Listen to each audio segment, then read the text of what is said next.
Hello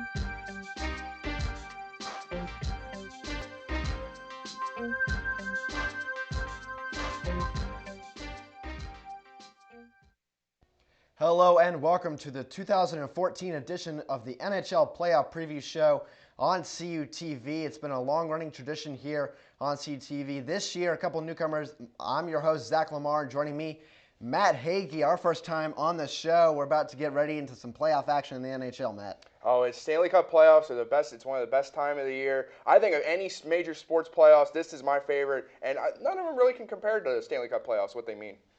Absolutely. We're going to go ahead and get things started. We're going to start with the Atlantic Division in the Eastern Conference, the new playoff format. It's really a divisional kind of matchup now. We're going to start Bruins against Red Wings, and that one, over the year, the Red Wings were 3-1 against the Bruins in the season, Matt, and we have our players to watch and delve more into the series as well. Well, this is the matchup to watch in the Eastern Conference. This is going to be the best one. I think this series will go 7. We'll get later to that in this prediction here. But you talk about that Detroit really having their way with the defending Eastern Conference champions last year in this regular season. But as we get into the playoffs here, it's you throw those records out in the regular season, it's a whole new ballgame. Yeah, the Bruins, they got to the Stanley Cup final last year. They lost to the Blackhawks. They swept the Penguins, which a lot of people were surprised at. We're going to go ahead and look at our players to watch for this series. We're going to start with Boston and myself. I have Jarome Iginla because he's been in our playoffs a lot of times in his career. The farthest he's got was when Calgary lost to Tampa Bay in the finals. Last year, he had a pretty decent playoff run with the Penguins up until that series where they got swept by Boston. I think the impact he's going to have this year, he fits the system a lot better in Boston than he did in Pittsburgh. He's got that veteran presence and postseason experience, as you said. I went with Patrice Bergeron. Patrice Bergeron, you could say, is competing for the Selke Trophy, which we'll get to the awards portion of that. But he's got 19 goals, 50 assists, 69 points, and plus 38. He's one of the best two-way players in the league, and he's one of those times in the playoffs you need to play a clean game. And after that, Patrice Bergeron is one of those guys that will not make mistakes in the playoffs. And then we'll shift on over to the Red Wings side of the players to watch. Myself, I'm going to go with Pavel Datsyuk. He's the assistant captain on this team, but he's really stepped up, kind of been the captain. Only played in 44 games, still registered 35 points, though, on a team where their leading point scorer had 48 points, and I believe that was Gustav Nyquist, your guy to watch. Correct. Yes, Gustav Nyquist. And the funny thing is, Gustav Nyquist was in the AHL to start the season. And the numbers he put up, 28 goals, 20 assists, and 48 points, which leads the team. He has been one of the most consistent guys on the Red Wings, and he's young, and he stayed healthy this season. He's also plus 16 on the season. But Nyquist has been one of the hottest players, not just in the Red Wings, but in the entire NHL in the recent 2 months of March and April. He's one of those key players. This is going to be his first playoff experience. Be interesting to see how he does, and maybe he can star will be born in the Stanley Cup playoffs with Gustav Nyquist. And now we'll get on to our predictions. We looked at all the matchups to watch. Our predictions, myself, I'm going to go Bruins in 7. I think that season series, Red Wings 3-1, that's going to have a little bit of an impact. I think the goaltending and the defense for Boston just a little bit better, and that will move them on to the second round. I agree with you. It will be Bruins in 7 by my counts. This is going to be probably the most outstanding series in the entire first round of the Stanley Cup playoffs. You got two great franchises, the Bruins and the Red Wings, a long-standing franchise. Now the rivalry is kicked in this year, the same division. But I have the Bruins in 7, but this could go either way. The Red Wings could pull this off, but I have Bruins in 7 just with the experience and Tuukka Rask. Yeah, and a note there, Red Wings 23 straight years in the playoffs, I believe the first time in the Eastern Conference, so we'll see how they adjust. And we'll move on to our next matchup, which is Tampa-Montreal. And Tampa-Montreal, this is an interesting series right here. Tampa Bay, first postseason in a while. It's actually since 2011 when they ousted the Penguins and made it to the Eastern Conference Finals against the Boston Bruins, where they lost in 7. Now, this is an interesting matchup because Montreal is more of an offensive-minded team, but then the Lightning have one of the best goalies in the NHL this season, Ben Bishop, who might miss the series. Yeah, if he misses the series, I know for sure there's really a lot of doubt he'll play Game 1. I think that gives the advantage to Montreal. In the season series, Tampa Bay was 3-1, 2-0 in the Bell Center in Montreal, and that's really one of the toughest places to play, especially come playoff time. And that one gets kicked off Wednesday night. If Bishop doesn't go, I think Montreal has an easier road. Even then, though, I think this is a very tight, even matchup, especially having a lot of guys for Tampa Bay coming back like Stamkos. You lost St. Louis, but your team's still been able to pull through it. Absolutely, and two of those games went into shootouts as well. Each team won a shootout there, but as we'll take a look at our players to watch, For Montreal, I have Max Pacioretty. Max Pacioretty has been the best offensive force, 39 goals, 21 assists, 60 points, and he also sports a nice +8 there. Max Pacioretty, you remember a couple years ago, he got that bad injury by Zdeno Chara, pushed him to the board. So Pacioretty's looking to have a big postseason for the Canadiens this year and for the hometown team in Canada. Yeah, and I'm going to go with Thomas Vanek. He's played 18 games with Montreal, 3 teams this year. He was with Buffalo, New York, and Montreal. He's had 15 points, starting to get in a little bit of a hot streak recently. I think that might carry over, and that's what's going to be the deciding factor in this one as we look at our Tampa Bay players to watch now, Matt. I know you're going with Ondrej Palat. Ondrej Palat is definitely what should be a finalist for the Calder Award. He's an incredible young talent. He's going to be exciting to watch in the coming years, playing along with Stamkos. Stamkos is really going to help mentor him along there. Palat's numbers on the season, 23 goals, 36 assists, which adds up to 59 points and a +32 rating. So he's emerging as one of the best two-way players in the NHL. And again, the young players, this is his first postseason like Gustav Nyquist. How is he going to perform and maybe make a star out of himself and make him a household name? Yeah, myself, I'm going to go Steven Stamkos. I mentioned before, he's coming back. He had 25 goals in 36 games. He's their elite scorer, their sharpshooter. He only played 36 games, like I mentioned before. But if he comes back, he's able to put the same kind of production that he's able to put on the ice for the Lightning the past few years. He had 60 goals one season, and he's still a pretty young player. I think he could lead the Lightning to, I would consider it an upset over Montreal. I think Montreal is a much more heavily favored team in this one. I think Steven Stamkos, if he can do his production, would have a better chance at getting the Lightning to win. And the amazing thing of Steven Stamkos, that injury he had back in November, that's absolutely, his femur went up against the net there at the end there. I mean, usually you can't recover from that type of injury, but Stamkos came right back and was scoring goals left and right. It's why he's one of the best players in the league. Yeah, and we'll get to our predictions now. And myself, Montreal in 7. I think that's going to be a deciding factor. If Ben Bishop does not go for the Lightning, I think that one changes a little bit. The dynamic of the series changes more into Montreal's more heavily favored. The Lightning, I think they're a good team. Ben Bishop, a Vezina Trophy candidate this year. I think Montreal would carry Price, Vanek, P.K. Subban. I think there's a much better suited team to win. I agree that Montreal will win. This series hinges on Ben Bishop. If Ben Bishop misses most of this series, I think Montreal could at least sweep the Lightning, but maybe most likely in 5. But I think Ben Bishop will come back, but Montreal still gets to win in 6 games is my prediction for that series. You mentioned about Vanek. Vanek, this is he really wants to win. He's never won a Stanley Cup before, so it'll be interesting to see. He's going to play very hard, and he's a very talented player. Yeah, there's a lot of guys that, young blood, never won a Stanley Cup. Some veterans as well, like Vanek. And we're going to move on to our next matchup in the Metropolitan Division, the newest division to the NHL this year.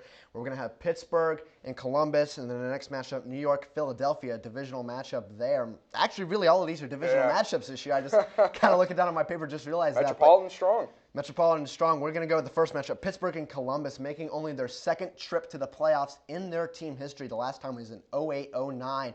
And Pittsburgh in the season series, 5-0 against the Blue Jackets. And really, I think the deciding factor here may be Pittsburgh and Columbus only separated by a few hours. It could be a real heavily home series for the Penguins. Oh, absolutely. And those Penguins fans know how to travel to Columbus. Just hop on Interstate 70. You're right there. We saw in the regular season there. But again, 5-0 Pens are 5-0 against the Columbus Blue Jackets in the regular season. You throw that right out. This Columbus team is hungry, and they have Sergei Bobrovsky get hot in the playoffs. Penguins are going to have their hands full. Yeah, Columbus, second trip to the playoffs ever. We were talking about younger players, some veterans that have never had an experience in the playoffs. I think that's going to come into a factor in this first round. The Penguins, though, they want to get the bad taste out of their mouth of a 4-0 sweep last year to the hands of the Bruins as they're fighting through the Islanders in the first round. A lot of people thought they'd handle them handily, but this could be the same story with the Blue Jackets this year. I think if the Blue Jackets can, get some good goaltending, they get some timely offense from Umberger and Johansson, I think you could see them maybe win 1 or 2 games. As we're about to go to our players to watch, we will start with Pittsburgh. I'm going to go Marc-Andre Fleury, and he's really been kind of the scapegoat of the Penguins' troubles in the playoffs over the last few years. But I looked up his postseason stats. This year he had 5 shutouts this year, tied his career mark for a regular season, the most time on ice of his career. He also had the 3rd most wins of his career in a regular season this year, and he averaged 1 goal against less last year than he did in 2011 and 12 when they faced the Flyers in the first round, I believe, and just got their butts handed to them.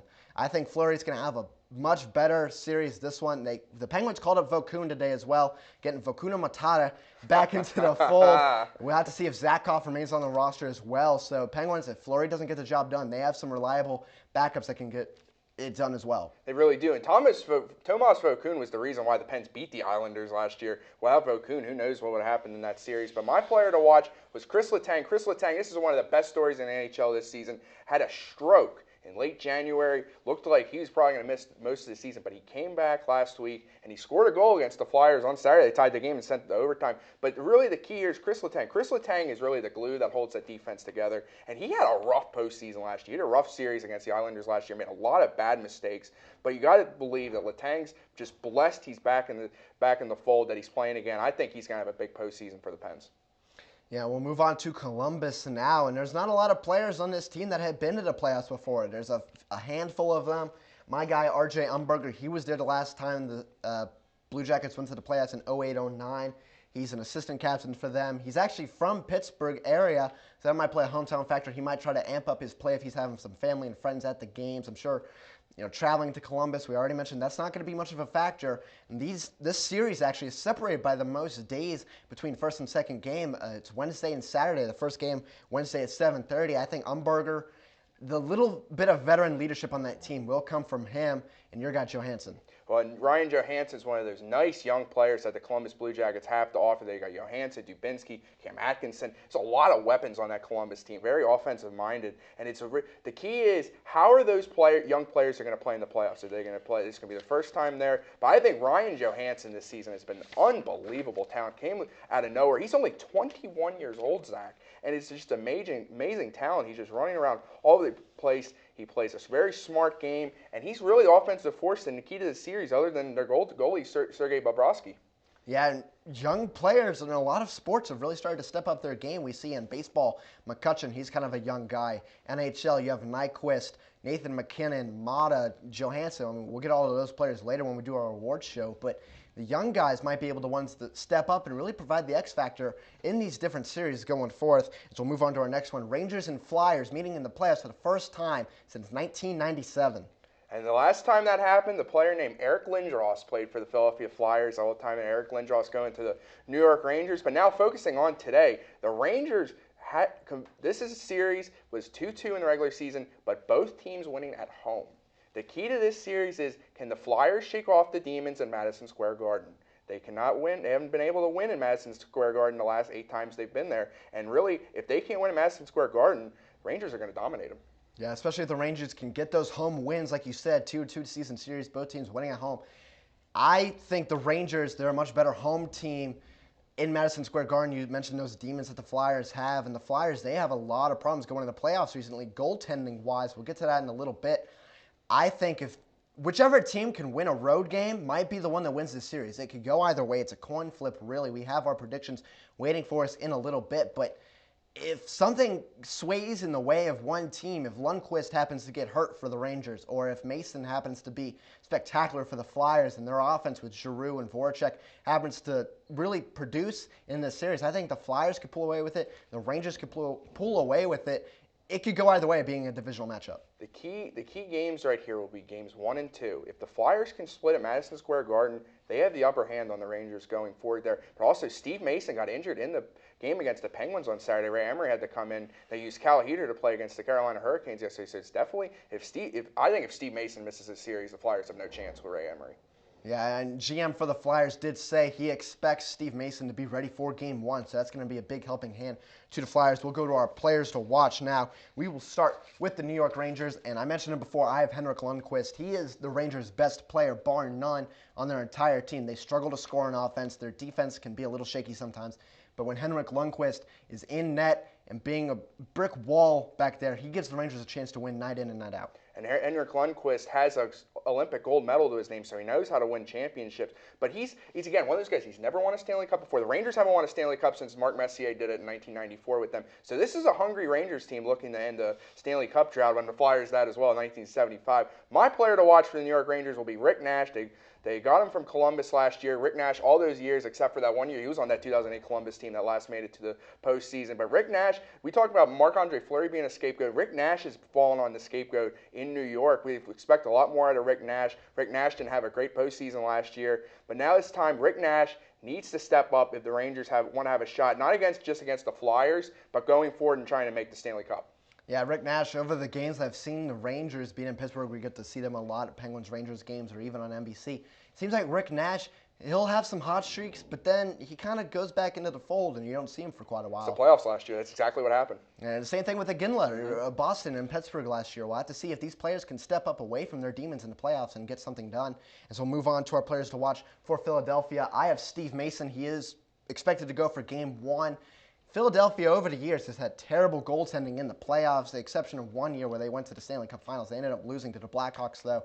I think if Mason wants to propel his team to the next round, he has to be better than Henrik Lundqvist, and that's saying a lot because Steve Mason had a really good year. He was on that 08-09 team with Columbus when they went to the playoffs. He didn't get a win in that series. I forget who they played in that series. It's the Red Wings. The Red Wings, thank you. It's been so long, but Mason, if he can get a win under his belt, that might propel some confidence in him and think, okay, I can beat this Rangers team. And like I said, Game 1, Game 2. Those are the two key games right there. If the Flyers get swept in Madison Square Garden, Rangers will take that series easy. And my player to watch for the Flyers will be the captain of the Philadelphia Flyers, Claude Giroux. Claude Giroux had the most points of any other player in the league since December 10th.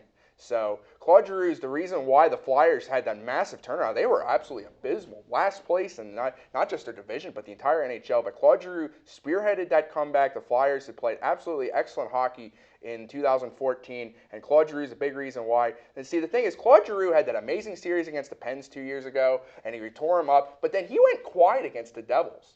Again, another rival team like the Devils. Is Claude Giroux going to struggle against the Rangers? If he does, again, the Flyers have no chance. And Claude Giroux, there's been a lot of talk. The way he's been playing since December, hey, do you give him some qualification for the Hart Trophy? I don't know if I agree with that just because I think that's a whole season kind of thing. But Claude Giroux has really been the MVP of this team, leading them back from the abyss and into playoff glory and see if they can do anything against the Rangers team.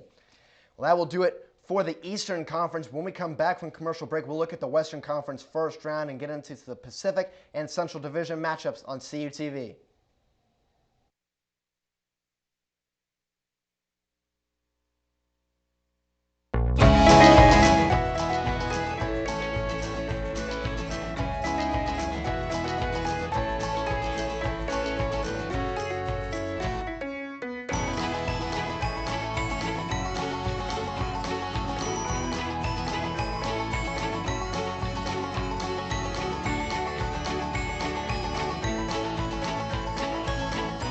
You are watching CUTV, California University Television.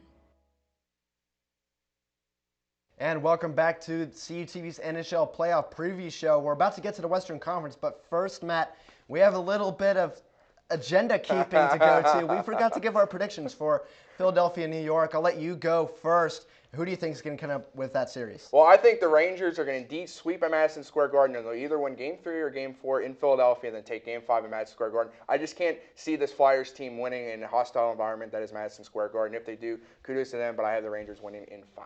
I have the Rangers in 7. I think this matchup, I think it's hard for these teams to win on the road. I think New York will win both at home, then Philadelphia will win both at home, and then keep going on until the final 7th game, which will be in New York. And I think that just gives New York the advantage here, especially with Henrik Lundqvist.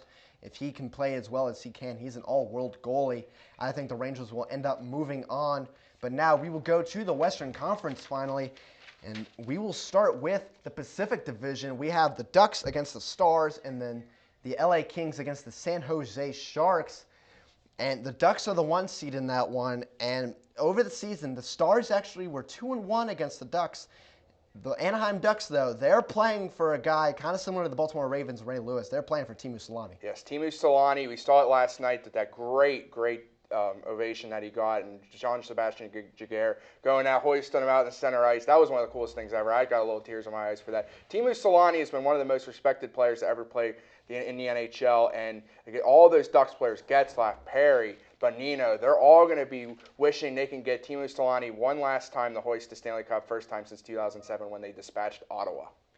Yeah, I think the Stars, 2-1 in the season series. You've said it before throughout the season series. I think the Ducks are motivated.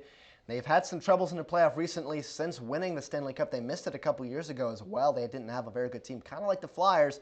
This year they were able to step back up and make it for, I think, the second or third straight time. I think, Perry, Getzlaf, Solani, Bonino, he's doing pretty good. Who do you go with in goalie, though? Jonas Hiller?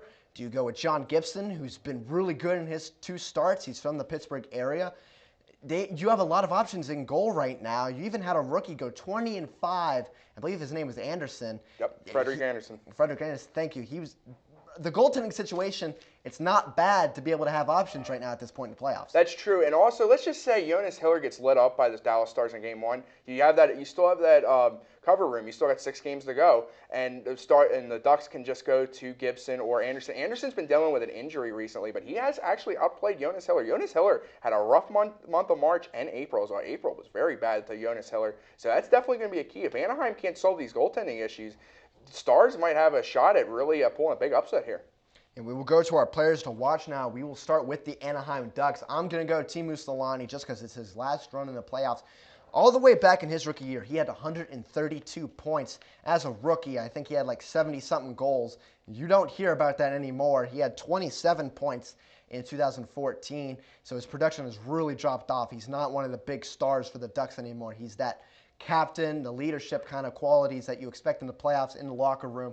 I think he's the cause that the Ducks are going to have to try and win the Cup. Teemu Selanne does more. His role on the Ducks is not about scoring goals or doing anything spectacular offensively. Teemu Selanne is just that figurehead that's in the locker room. Everybody likes Teemu Selanne. I've never heard one NHL player not like Teemu Selanne. He's that player that they want to play for, and he'll say some encouraging things in the locker rooms, and those young players will listen to him, even the captain, Ryan Getzlaf. Now, my player to watch for the Anaheim Ducks will be Corey Perry. Corey Perry, along with Getzlaf, has been one of the best duos in the NHL, scoring points. Corey Perry's numbers on the season, 43 goals, 39 assists, and he has an over-plus rating. Corey Perry is definitely a key there because he went pretty much silent in the series against the Red Wings that they lost 7 last year, so they're definitely going to need a better postseason from Corey Perry as well. And we will move on now to the Dallas Stars. And being from Atlanta, I always love seeing some former Thrashers in the playoffs. I'm going to go with one, Kari Lehtinen. Now, the last time he was in the playoffs was back in 2006-2007. The only time the Thrashers went to the playoffs, he allowed 6 goals against average in 2 games played. So basically, he let up 12 goals in 2 games. He needs to step his play up this year. If the Stars are going to have any chance of winning this series, it's the first time since 2006, like I said. He may be a little bit rusty, kind of like a rookie going to the playoffs, not being there in basically 8 years. Kari Lehtinen has definitely had a wonderful season for the Dallas Stars this season. He's definitely one of those goalies that could just come out of nowhere, maybe like Jonathan Quick, and just completely steal the show and shock the world. That's what the Kings did. The Kings were an 8 seed against the number 1 Vancouver Canucks 2 years ago, excuse me. And my player to watch for the Stars is a player you might not know, but you might know his name after the series, is Ryan Garbett. Ryan Garbett had 17 goals, 15 assists on the season. This is his first full season in the NHL, and this is a guy, when the NHL playoffs come, the first 2 lines basically cancel out. Ryan Garbett is one of those players. He plays on the 3rd line for the Dallas Stars. He's one of those guys that can step up and come out of nowhere, and he's had a great month of April. He has 4 goals and 10 assists in the month of April, so he's definitely getting hot at the right time. I love that point you made about first and second lines basically canceling out, and that really propels the parity in the league you saw from the Kings a few years ago. Their first 2 lines basically are the same as their 3rd and 4th lines, where they have scoring throughout. They're not just stacked up front and then have the back kind of struggle a little bit. So we'll move on to our predictions now. I'm going to go with the Anaheim Ducks in 6 over the Stars. I think playing for Selanne is going to just be a lot of motivation. Try and get the first series out of the way, then keep going on against a Dallas team that really is kind of inexperienced. I believe this is their first time in the playoffs in 3 or 4 years.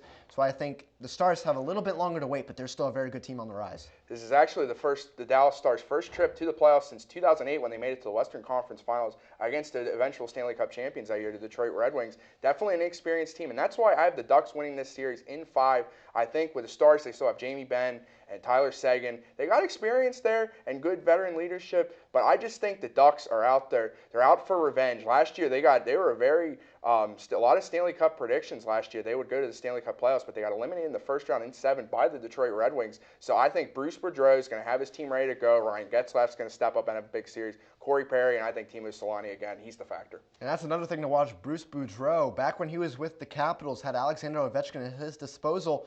He struggled in the playoffs. He was not able to move the Capitals really far on besides round 2.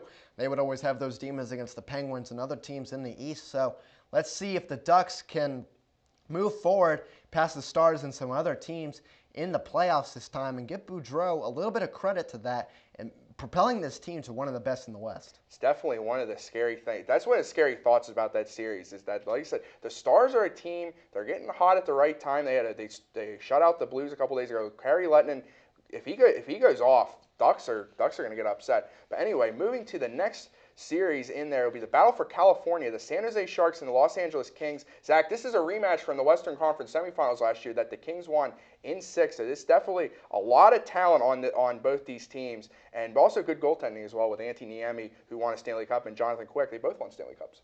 Yeah, Stanley Cup winning goalies, that's kind of a factor that always plays into series in the NHL. San Jose, though, for years, they were always the team, get in the playoffs, be one of the heavily favored, and then just crumble as the playoffs started. And they finally kind of shook that the past few years, getting to the semifinals a year or two ago.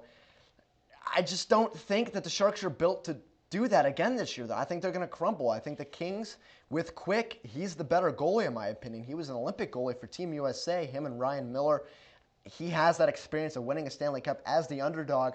Now being the favorite, he might have a little bit more pressure on him, but I think he's able to handle that in a series against the Sharks, who are a very good team, but a lot of their better players are kind of older and may not be able to keep up with a young team like the Kings. Well, and the Kings, too, the thing I worry about the Kings is if Jonathan Quick doesn't have up the par of what he put on 2 years ago, that amazing show he put on, this Kings team struggled with scoring a lot of the season so far, so they're going to need players like Anze Kopitar. Dustin Brown really had a down season. They're definitely going to need Dustin Brown to step up. He was one of those keys to that Stanley Cup run other than with Jonathan Quick.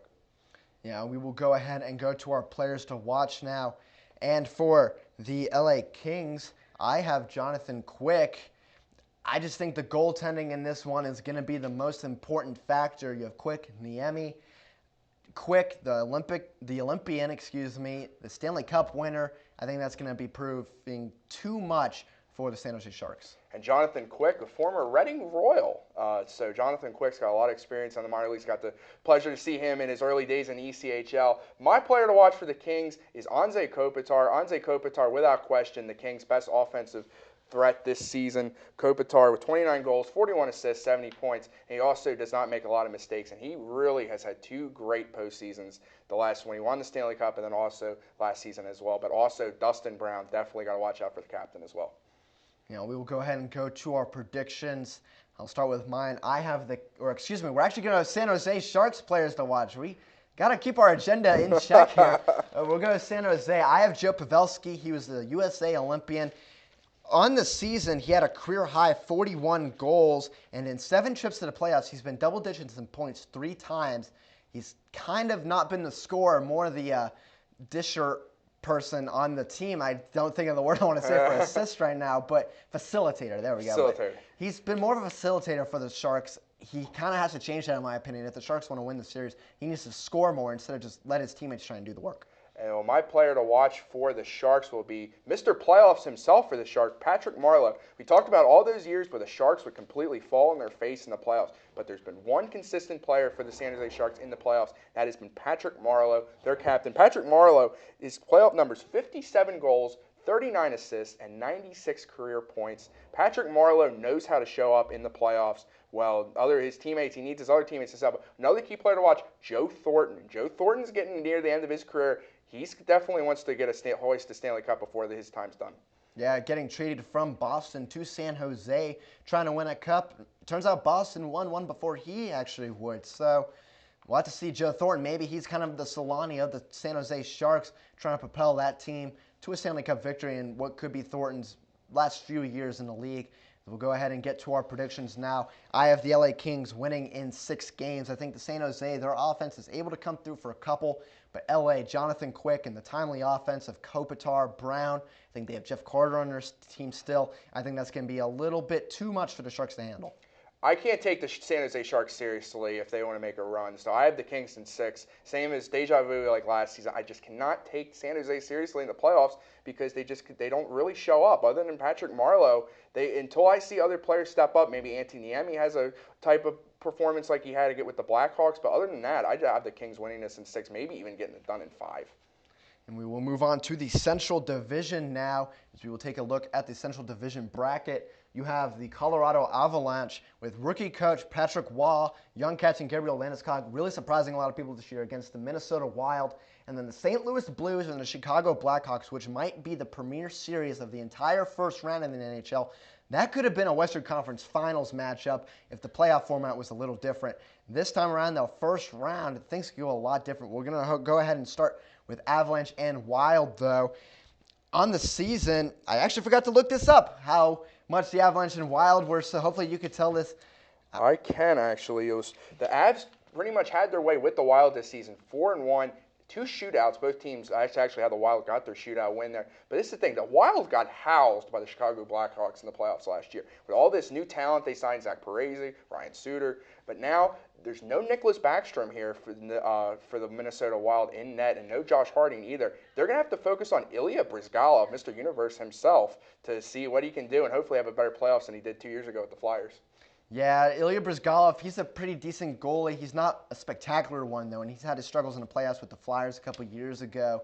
And it's kind of an odd thing, seeing Ilya Bryzgalov's afraid of bears. He goes to a team that its mascot is a bear. It's kind of a strange thing to see, but I think, the Wild, last year, I actually picked them to beat the Blackhawks in the first round, kind of just going a bold strategy there, and it didn't turn out. I think this year I'm going to stay away from them because they don't have the offensive pieces.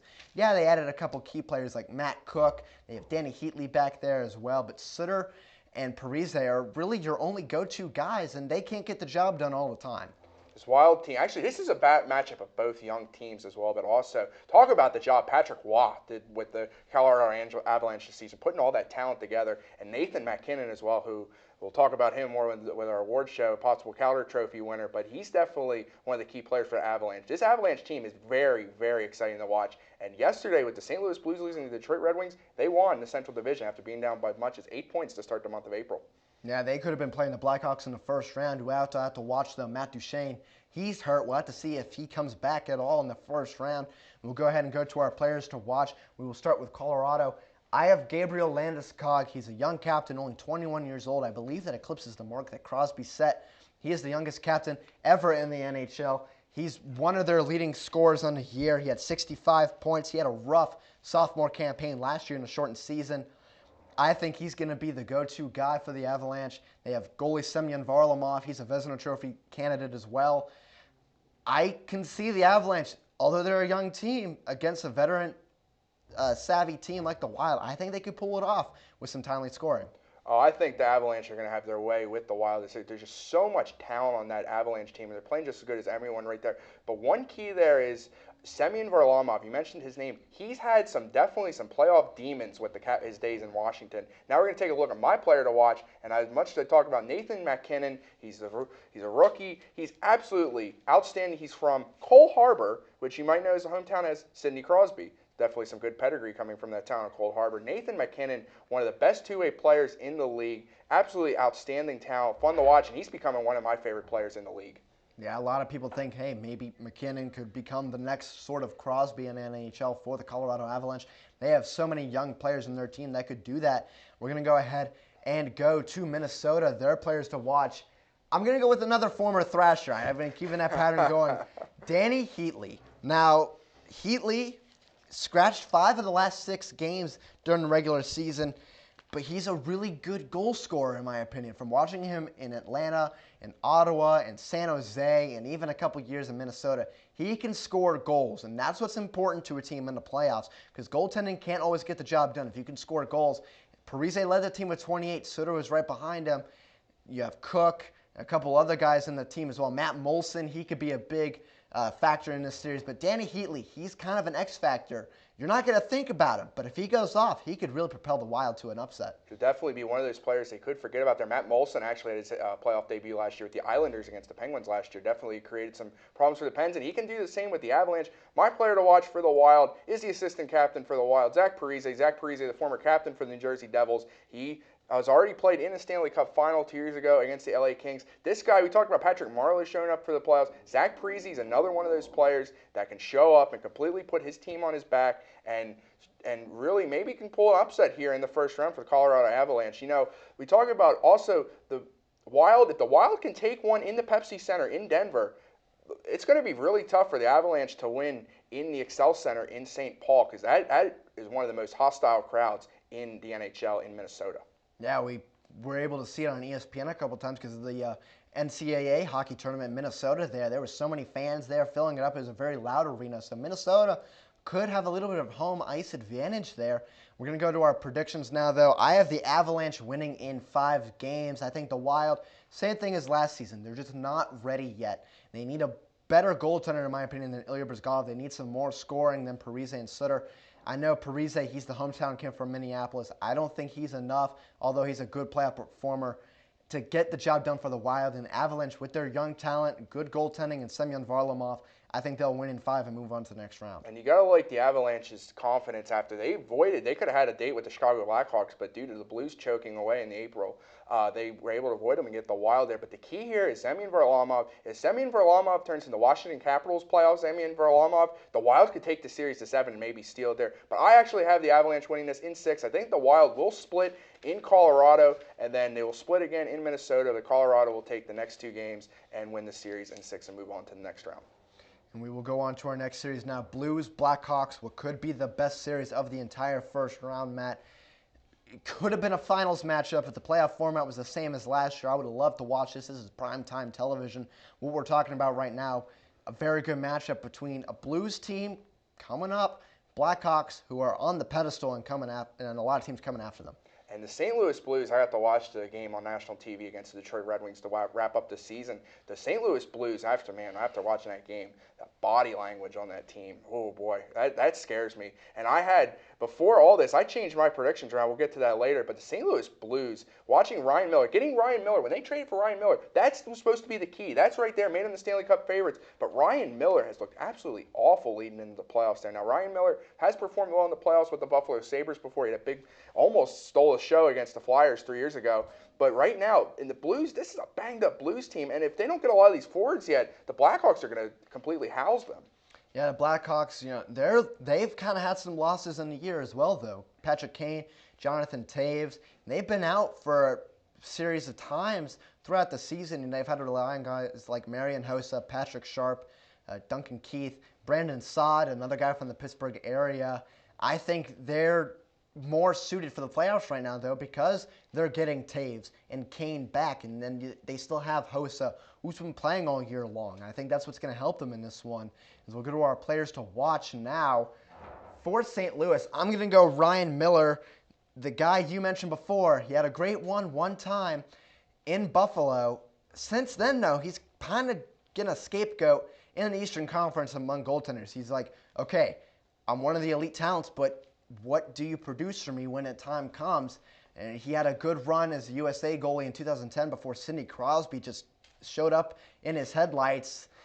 I think Miller, he's going to have a better series, but I think the Blackhawks, their offense is going to be really good this series. I don't know if Miller can contain all of it. Well, if the Blues didn't have so many injuries, I think Ryan Miller could step up because Blues have one of the best when healthy teams in the NHL. But if they don't get players like Oshie and Backus back, Blues are going to be in trouble. And Ryan Miller, they're going to have to really rely on Ryan Miller. That's what the Sabres had to do in Ryan Miller's last years. Ryan Miller was scapegoat in Buffalo because he's the one to talk about, but he had no talent in front of him towards the end of his career. That's why he wasn't putting up the numbers he could. My player to watch for the Blues actually changed as yesterday. I once had TJ Oshie, but now with Oshie possibly being out, I went with another young talent, a guy that can make a name for himself, Jaden Schwartz. Jaden Schwartz, you might not know his name, but he's definitely going to have to step up for the Blues. He has 25 points and 31 assists on the season and has positive plus-minus ratio as well. It's one of these young players. You talk about Schwartz, talk about McKinnon.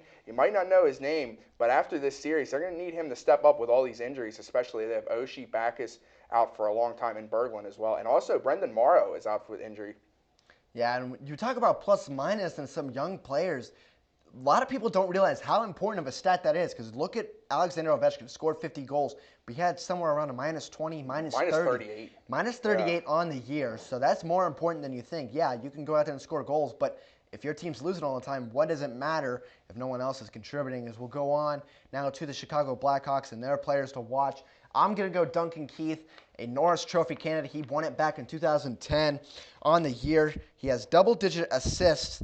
In the playoffs, he has double-digit assists every year when the Blackhawks win the Stanley Cup. And they've done that twice while he's been there, going for a third time, trying to make a little bit of a dynasty in Chicago. I think he's one of the premier players that the Blackhawks have in their control. And you remember Duncan Keith in that first playoff run against San Jose, lost 7 teeth, and he didn't miss, and he came right back into the game and won the Stanley Cup. He's definitely one of the toughest players in the NHL and really represents how that tough mentality that NHL players have. My player to watch is a guy coming off the injury.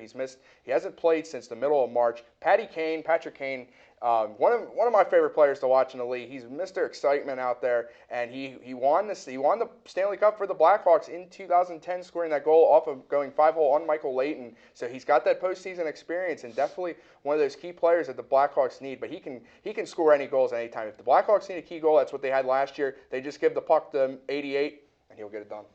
And we'll move on to our predictions now. This series getting started Thursday night at 8 o'clock. It's one you're definitely going to want to watch if you're a big hockey fan. I'm going to have the Blackhawks winning it in 7 games. I think the Blues, they are injured, yes, but I still think they could give the Blackhawks a run for their money this year. Who knows? Blues could still even win it with Ryan Miller in net, and we'll be proven wrong. We should have stuck with our first gut because we both changed our predictions on this one. And it's tough, it really is, with all these injuries. But just watching that game yesterday against the Red Wings, even though it was a game, you say it wasn't meaningless, but they lost in the division. This Blues team just looked so shell-shocked out there. Ryan Miller, I remember the one goal the Red Wings had just blew right by him. He was just frozen. He couldn't even move. But I think, again, this is the best series. Everybody just watch this game. Every game of this series, because it's going to be an exciting matchup, one of the best new rivalries in the NHL, divisional matchup. But I have the Blackhawks in 7. This series could still go either way, but the difference will be, and the thing is, if the series does go 7, that game will be in St. Louis. So Chicago will have to win on the road, but they won both their Stanley Cup clinching victories on the road in Philadelphia and Boston. Yeah, and road victories are always so crucial in the playoffs. When we come back, we'll move on to the second round of the playoffs, starting with the East, then go on later to the West after we come back from commercial break on CUTV's NHL Playoff Preview Show. With 18 institutions, my conference is the largest league across all NCAA classifications. With nearly 7,000 student athletes competing in 23 championships, my conference sponsors the most championships in Division II. With a 78% academic success rate, my conference graduates student athletes well above the national average. We compete with passion. We take pride in our efforts in the arena and in the classroom. The Pennsylvania State Athletic Conference. Passion, pride, Pennsylvania. Welcome back to the NHL Playoff Preview Show on CUTV. I'm Zach Lamarre. Joining me is Matthew Hagy. We're about to get ready to go to the second round of the playoffs. We have moved on now, so to say. We're going to start with the Eastern Conference. We will start with the Atlantic. And the matchup I have there is Bruins-Canadiens. I have the Canadiens winning it in 7. That's a premier matchup rivalry in the NHL. I think the Habs going on the road in Boston, that does not faze them. I think they can get the job done. That series, anytime the Bruins and Canadiens play in the playoffs, it's absolutely exciting. Great hockey all around. One of the best all-time rivalries in the NHL. We talk about the Pens Flyers coming up, but consistently since the time the NHL was created, this has been one of the best rivalries in the NHL as well. I actually have Boston taking that series in 6. I have the Bruins winning in 6. I think they get the job done at the Bell Center. Another road victory. They know how to win there. Last time these two teams played in the playoffs, the Canadiens got out to a 2-0 series lead, but the Bruins ended up winning in 7. The key is the Canadiens got to take one in the TD Garden in Boston. If they can do that, the Canadiens might pull it off. But this Canadiens team, Zach, they're built for the playoffs. They have 27 Stanley Cups for a reason. Yeah, and the Bruins, they're built for the playoffs as well if you go after that. Last year, they were down to the brink. They were out of it. I think they were playing Toronto, right? They were playing Toronto. They were done. And then all of a sudden, a miracle struck on that ice. I think it was Bergeron got the goal. Marchand, I think, had a helping hand in there as well. And then they went on to go to Stanley Cup Finals when a lot of people thought this should not be happening. So I think that's going to be a really good series. I still have Montreal winning, so we're differing on that one. We'll have to see how that goes later on the show when we move on. But Canadians, I think, 27 Stanley Cups, Carey Price in goal. That's going to be a difference. Mention that right there. There's your key. Carey Price. Carey Price has had some rough postseason numbers, especially against the Bruins. So he's definitely going to need to step up. But this Montreal team, they've given Tuukka Rask some bad times this year. The Bruins had that 12-game winning streak. Tuukka Rask was not in goal for that losing streak there, but then they played again, and Montreal beat Tuukka Rask. So definitely Montreal knows how to get in the head of Tuukka Rask, and that's definitely key there. But the key in that series is Carey Price. Price has to be right for the Canadians. And we'll move on to our next series. I have the Penguins and Rangers, and you do as well, as we both have the Penguins beating the Jackets and the Rangers moving on from the Flyers. Matt, this is a divisional matchup. I think if this were Pens-Flyers, we'd have a lot more to talk about because the Flyers really have the number of the Penguins. Penguins, though, they kind of are a lot better team against the Rangers. They really are, and this is actually the first time these two will be squaring off since the Penguins made their first Stanley Cup appearance in 2008. This was in Eastern Conference semifinals that the Pens won in 5. But this Rangers team, the last time these two teams faced was in Pittsburgh, and the Rangers beat the Pens in a shootout. So they've been playing consistently, and that key, again, is goaltending in that series. Marc-Andre Fleury. If Marc-Andre Fleury is going to be the Marc-Andre Fleury from the last two playoffs, the Rangers are going to have their way with him. But Henrik Lundqvist and Marc-Andre Fleury are the keys in this series, and I have the Pens winning that series in 6. And I will take the Pens in 6 as well. That season series tied at 2. So divisional matchups, these teams are going to face each other a lot. They know the intricacies of both teams, what kind of matchups they want to play. There's no shootouts anymore, so that kind of goes away. It's going to be how long can your goaltender relinquish the attack of the other team? New York, they're not an offensive team. They got St. Louis, but he's not a big enough piece, in my opinion, to go out there and score 10 goals in a 6-game series. I think the Penguins, they have a lot more offensive firepower in their second and third lines. You have Jokinen, Neal, Stempniak's kind of getting hot at the right time. Sutter, he can be pretty good sometimes as well after coming off the trade speculation earlier in the year. I think the Pens are going to end up winning that series. I agree with that statement. But the key is that the Rangers, last year they lost to Boston in 5 games. The Rangers' offense did not show up in that series. Well, Tuukka Rask also had a big series as well, but the Rangers' offense has their postseason struggles like they did against Boston last year. The Pens will get this series done in at least 5 games, but I have it going 6. I think the Pens get it done on the road in Madison Square Garden. Pens have actually played pretty well against Madison Square Garden in recent years. And we'll move on to the Western Conference now in the Pacific segment of the bracket. I have the Ducks and Kings, as we'll get our little prediction graphic up in just a moment. I will have the Ducks winning that one in 5. The season series went 3-1 Ducks.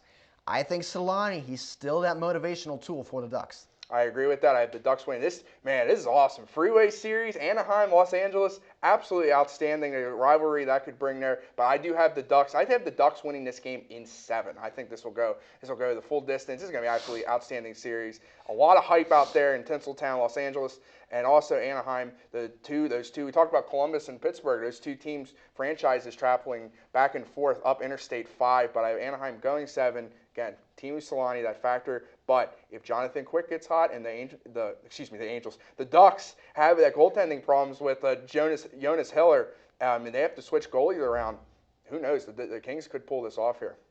Yeah, if the Ducks have some goaltending problems, they need some angels in the penalty box instead of the outfield to get the job done.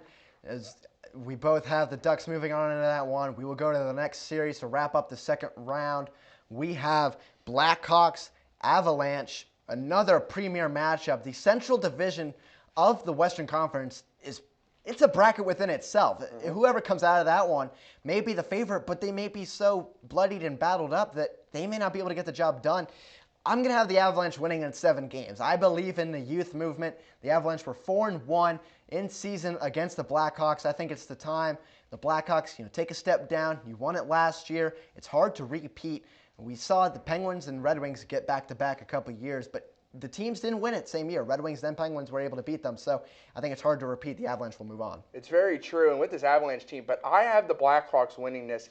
Actually, we both have 7 games, but I have the Blackhawks winning this in 7 games. It's just the experience. I think if you keep Jonathan Toews and Patrick Kane healthy, you get no big injuries, I think the Blackhawks experience will wear down the Avalanche. But Patrick Waugh, with his coaching, absolutely outstanding job. One of the best coaching jobs you can do to turn this Avalanche team around. But this Avalanche team is exciting. And again, if they can steal one in that tough United Center, Avalanche might be able to steal this series as well. But that series will definitely can go either way. Avalanche have what it takes against the Chicago Blackhawks, but I have the Hawks winning in 7 to go to their second straight Western Conference final.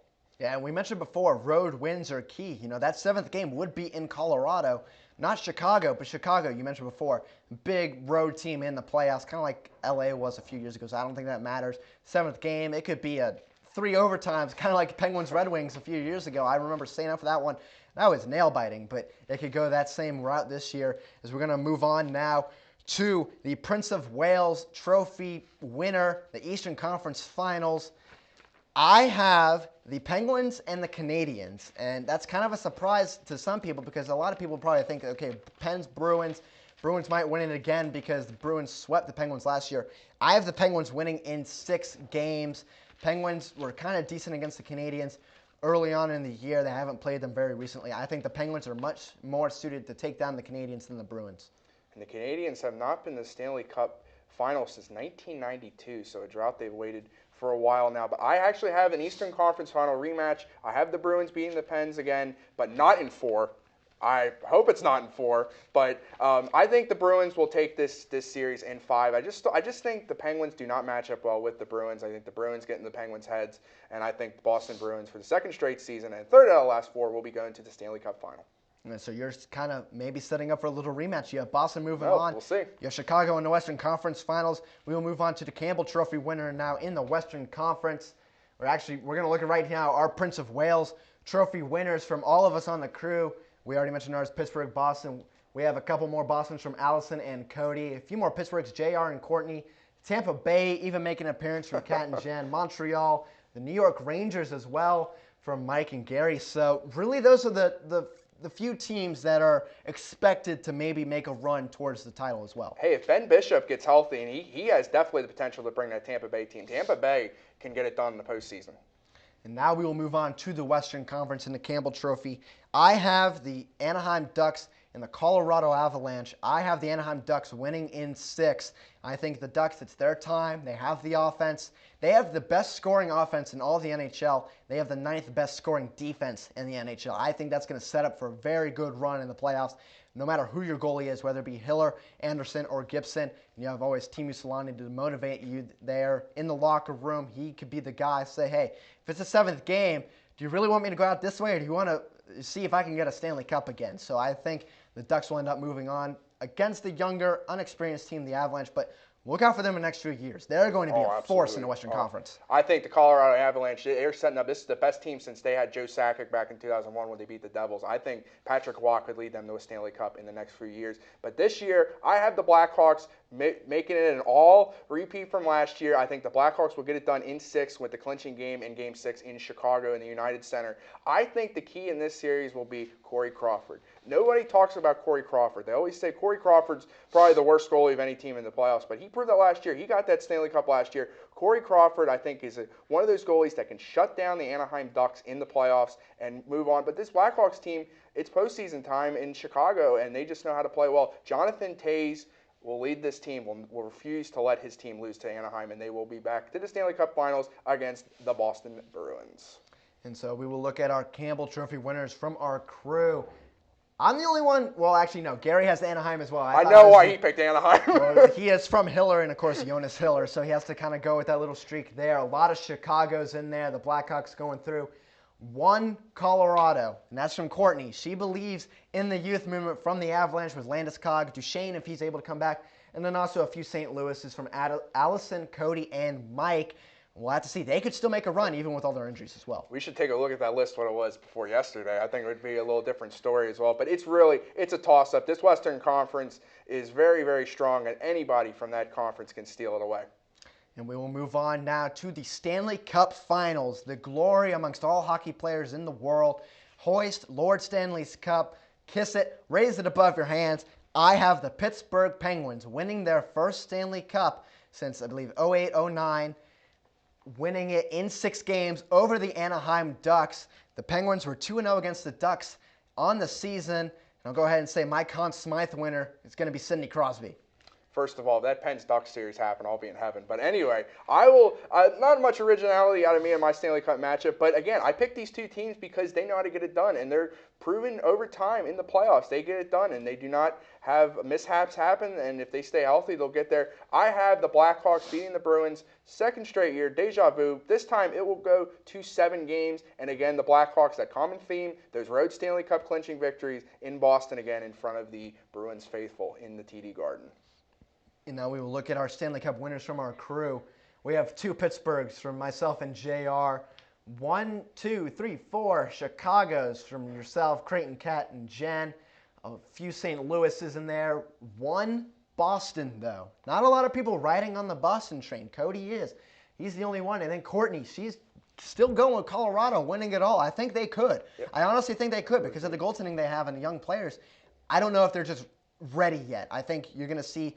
I think it comes down to 4 teams. Pens, Bruins, Ducks, Blackhawks. I think those are the 4 favorites going into it. I agree with that. And the thing about the Bruins is why I didn't have the Bruins beating the Blackhawks again is because this year the Bruins have the spotlight on them. Last year it was the Pittsburgh Penguins. The Bruins, nobody talked about them. They snuck up on everybody and they made that run. I think the Bruins, this is could be a key factor in why maybe Montreal taking out the Bruins in the Eastern Conference semifinals as well. How is Boston going to handle the pressure? Spotlight's on them.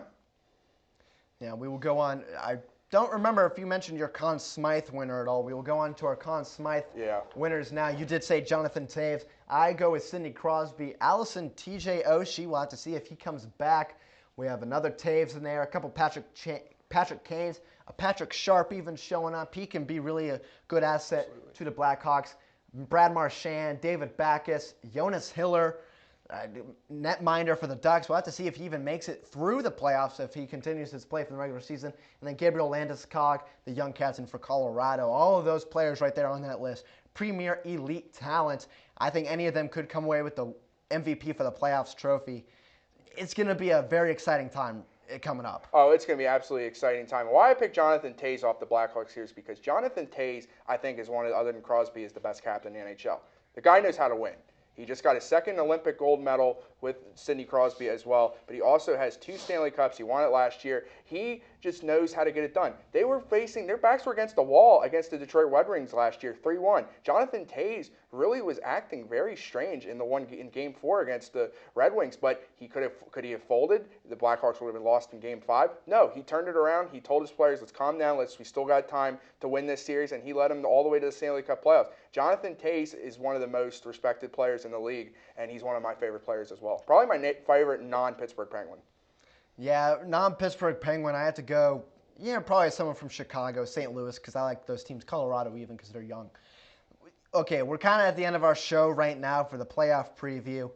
Do you have any last thoughts of bold predictions that could possibly happen in the playoffs? Any young names that could rise to the front of the NHL during the month of craziness? You could call it NHL Madness instead of March Madness. I think Gabriel Landeskog for the Colorado Avalanche. It's going to be somebody off the Avalanche. I think this Avalanche team has what it takes to make it to the Stanley Cup. It's all about the young talent. Can they piece it together? Patrick Waugh can do that. Patrick Waugh is a winner. Patrick Waugh is probably the greatest goaltender of all time. So I think it's going to be Gabriel Landeskog could step up and make a name for himself. Yeah, Patrick Waugh, very good goaltender. I'm going to go Montreal. I do have them beating the Bruins. I think Carey Price, he's going to cement himself as an elite talent in the NHL this year. And that will do it for us on CUTV, our NHL playoff preview show, 2014 edition. Matt, it's going to be a hectic time. We're going to have to see how our brackets work out. And we could even do the bracket challenge. Worse than March Madness. It could be worse. It could be better. So we'll have to see. But for all of us on CUTV, we thank you for watching. And we hope you have a fun, exciting playoff time just like we will as the NHL playoffs continue on throughout the month of May and early into June. For Matthew Hagy, all of our crew, I'm Zach Lamarre. Thank you for watching.